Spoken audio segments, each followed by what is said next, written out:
The Philippines is losing 45 million kilograms of fish every year. What is the government doing about it?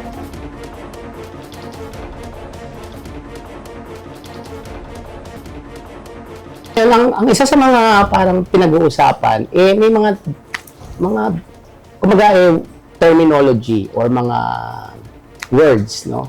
Kumbaga parang nais nating mabigyan ng konting paliwanag yung words na overfished, tsaka yung word na overexploited or overfishing. Sa marami, ang unang tingin parang magkakapareho lang siya.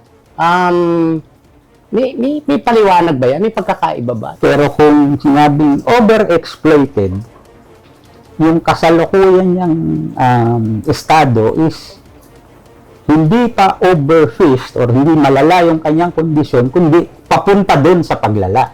Pag hindi mo pinigilan, yung ginagawa na, for lack of better term nga kasi, exploitation yung sinasabi sa fishing activity. Bakit?